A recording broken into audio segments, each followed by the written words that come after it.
Assalamualaikum warahmatullahi wabarakatuh. Pada kesempatan kali ini, kami dari kelompok 4 akan memaparkan proyek kami mengenai sistem minimarket di mata kuliah pemrograman lanjut. Kenalkan, nama saya Rizky Arsya. Perkenalkan, nama saya Nur Syaidi Safiola. Perkenalkan, nama saya Salita Gusyakira. Kami akan menjelaskan mengenai kelas diagram yang telah kami buat. Di sini ada 3 package, yaitu package model, package transaksi, dan juga package tampilan. Pada package model, kami mempunyai 4 kelas, yaitu kelas pelanggan, kelas karyawan, kelas barang, dan juga kelas member yang merupakan child dari kelas pelanggan. Pada kelas karyawan, kami memiliki 3 atribut, yaitu ID karyawan, nama karyawan, dan juga gaji, yang kemudian akan disimpan dan juga di input pada sistem melalui metode-metode yang sudah kami buat. Kemudian pada kelas barang, kami memiliki 4 atribut, yaitu kode barang, nama barang, harga barang, dan juga stok barang. Kami juga membuat metode-metode yang berfungsi untuk menyimpan data barang, juga kami mempunyai atribut untuk menambah dan juga mengurangi stok. Kemudian pada kelas pelanggan, terdapat atribut bernama nama pelanggan. Kelas pelanggan ini juga merupakan kelas parent dari kelas member, sehingga pada kelas member kami dapat mengambil atau menginput data dari kelas pelanggan. Pada kelas member sendiri terdapat 3 atribut, yaitu ID member, email member, dan juga telepon member, yang nantinya akan disimpan dan diproses melalui metode yang sudah kami buat. Pada package transaksi kami memiliki 2 kelas, yaitu kelas transaksi dan juga kelas keuangan. Pada kelas transaksi kami memiliki 4 atribut, yaitu atribut tanggal, total transaksi, nama kasir, dan juga nama pelanggan. Nama pelanggan ini kami peroleh dari kelas pelanggan yang ada dalam package model, sehingga satu pelanggan dapat melakukan banyak transaksi. Transaksi juga berhubungan dengan kelas barang, di mana banyak barang dapat melakukan banyak transaksi. Kelas transaksi juga memiliki hubungan dengan kelas karyawan, di mana satu karyawan dapat mengurus banyak transaksi. Nah, kelas transaksi ini juga memiliki hubungan dengan kelas keuangan, di mana banyak transaksi akan diproses pada sistem keuangan. Kelas keuangan ini terdapat 3 atribut, yaitu atribut kas awal, kas masuk, dan juga total kas. Kemudian yang terakhir adalah package tampilan yang berisi kelas main atau kelas yang digunakan untuk menampilkan program-program yang telah dibuat sebelumnya pada package transaksi dan juga package model. Baik, di sini saya akan menjelaskan kode program yang telah disusun berdasarkan kelas diagram yang sebelumnya telah dijelaskan oleh rekan saya. Dapat dilihat pada kode program ini terdapat 3 package, yaitu package yang pertama, package model. Di dalam package model ini terdapat kelas barang yang berisi beberapa atribut private, yaitu kode barang, nama barang, harga barang, dan stok barang. Atribut private ini dienkapsulasi sehingga hanya dapat diakses dan dimodifikasi melalui metode setter dan getter. Selain itu, terdapat konstruktor yang memiliki 4 parameter, yaitu kode, nama, harga, dan stok. Ketika objek dibuat dengan menggunakan konstruktor ini, nilai-nilai parameter akan disimpan ke dalam atribut-atribut objek yang sesuai. Konstruktor ini digunakan untuk menambahkan barang baru dengan informasi kode barang, nama barang, harga barang, dan stok barang. Kemudian terdapat metode di dalam kelas ini, yaitu metode tambah stok untuk menambah stok barang, dan ada metode kurang stok yang berfungsi untuk mengurangi stok barang, dan yang terakhir ada metode display barang untuk menampilkan data dari barang. Kemudian ada kelas karyawan. Kelas ini berisi beberapa atribut private, yaitu ID karyawan, nama karyawan, dan gaji. Atribut private ini dienkapsulasi sehingga hanya dapat diakses dan dimodifikasi melalui metode setter dan getter. Terdapat juga konstruktor yang memiliki 3 parameter, yaitu ID, nama, dan gaji. Konstruktor ini digunakan untuk menambahkan karyawan baru dengan informasi ID karyawan, nama karyawan, dan gaji karyawan. Kemudian terdapat metode display karyawan untuk menampilkan data karyawan. Selanjutnya terdapat kelas member yang merupakan child class dari kelas pelanggan yang berisi beberapa atribut private, yaitu ID member, email member, dan telepon member, serta enkapsulasi dari atribut tersebut. Kemudian terdapat juga konstruktor yang berfungsi untuk menambahkan member baru dengan informasi nama member, ID member, email member, dan number member.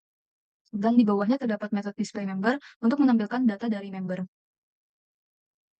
Dan kelas terakhir di package model yaitu kelas pelanggan yang berisi atribut private nama pelanggan serta basic setter dan getter untuk atribut nama pelanggan.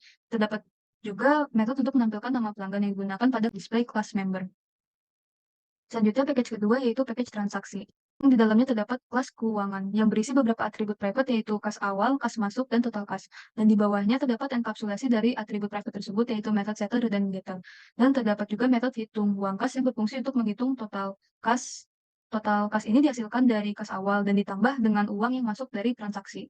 Kemudian terdapat juga kelas transaction yang berisi beberapa atribut private, yaitu tanggal, nama kasir, nama pelanggan, dan total transaksi. Selanjutnya terdapat metode setter dan getter dari atribut private tersebut. Terdapat juga konstruktor transaction. Konstruktor ini digunakan untuk menambahkan transaksi baru dengan informasi tanggal transaksi, nama kasir, pelanggan, dan total transaksi. Dan di bawahnya terdapat metode display transaksi yang berfungsi untuk menampilkan detail dari transaksi. Kemudian masuk kepada main class. Di sini kita harus mengimpor package model dan package transaksi sehingga kita dapat mengakses class di dalamnya termasuk atribut dan behavior. Kemudian kita menginisialisasikan beberapa array untuk menampung data nantinya. Nah, di main class ini ada beberapa metode. Yang pertama adalah main method, lalu menu, akses transaksi, akses barang, akses karyawan, akses keuangan, dan akses member. Nah, pada main method ini kita memanggil metode menu sehingga program langsung masuk ke sini. Nah, di sini pengguna akan diminta untuk memilih antara 6 tersebut, yang dimana pilihan tersebut akan dimasukkan ke dalam switch case dan setiap case akan masuk ke metode sesuai dengan pilihan pengguna. Kemudian pada akses transaksi, metode akses transaksi di sini pengguna diminta untuk memilih antara 3 pilihan ini. Untuk membuat transaksi, maka pengguna harus memasukkan atau menambahkan barang dan karyawan terlebih dahulu. Jika belum ditambahkan, maka akan menampilkan pesan ini.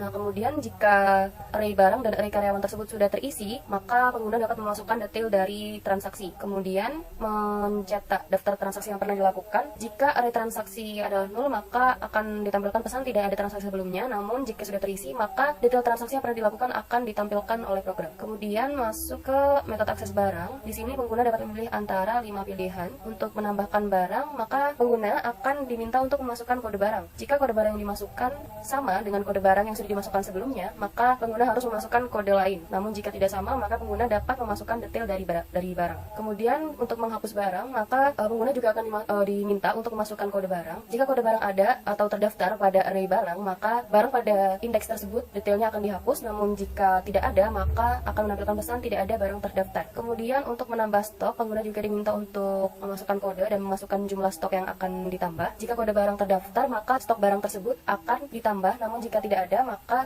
akan menampilkan pesan tidak ada barang terdaftar. Kemudian untuk mencetak, sama dengan mencetak detail dari transaksi. Jika array barang adalah 0, maka akan menampilkan pesan tidak ada barang terdaftar. Namun jika sudah terisi, maka detail dari barang akan ditampilkan keseluruhan. Kemudian masuk ke akses karyawan. Di sini sistem dari setiap case sama dengan sistem pada metode akses barang. Di sini untuk menambah karyawan, maka pengguna harus memasukkan ID, yang dimana ID tersebut akan dicek apakah sama atau tidak. Jika tidak, maka dapat menambahkan detail dari karyawan. Kemudian untuk menghapus karyawan, maka pengguna juga akan diminta untuk memasukkan ID. Jika ID terdaftar pada array karyawan, maka data tersebut akan dihapus. Kemudian untuk mencetak daftar karyawan juga akan dilakukan pengecekan. Jika array karyawan adalah 0, maka akan menampilkan tidak ada karyawan terdaftar. Namun jika sudah terisi, maka detail dari setiap karyawan akan ditampilkan. Kemudian pada metode akses keuangan, di sini pengguna dapat menginput kas awal atau mencetak informasi kas ataupun kembali ke menu utama. Jika pengguna memilih untuk menginput kas awal, maka pengguna akan diminta untuk memasukkan nominal kas awal, yang dimana memasukkan kas awal ini hanya dapat dilakukan sekali dan tidak bisa dilakukan berkali-kali. Jika ingin memasukkan lagi, maka akan muncul pesan Anda sudah memasukkan kas awal minimarket. Kemudian jika pengguna memilih untuk mencetak informasi kas, maka di sini akan ditampilkan data dari kas awal dan total kas. Total kas ini didapat dari kas awal ditambah dengan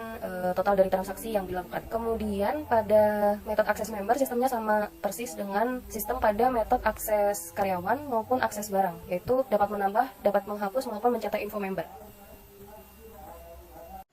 Selanjutnya saya akan menjelaskan tentang demo. Nah, untuk bisa mengakses transaksi, kita harus memasukkan data barang dan data karyawan. Seperti contoh berikut, saya sudah memasukkan data barang yaitu gula dengan kode 1111 dan harga 12.000. Kemudian saya juga telah memasukkan data karyawan. Saya menamai karyawan ini dengan nama Putri dan memiliki ID karyawan 2222 yang memiliki gaji pokok 2 juta. Nah, terakhir, apabila kita sudah menginputkan keduanya, maka yang harus kita lakukan adalah menginput data transaksi. Di sini saya menginputkan tanggal transaksi 30 Februari 2034 dan saya juga telah menginputkan ID kasir yang melayani pembelian dan juga pelanggan dengan nama Jupi yang tidak terdaftar sebagai member. Saya juga telah memasukkan kode barang yang dibeli dengan jumlah barangnya dan total barang tersebut menjadi 60.000 dan dengan keluaran seperti ini.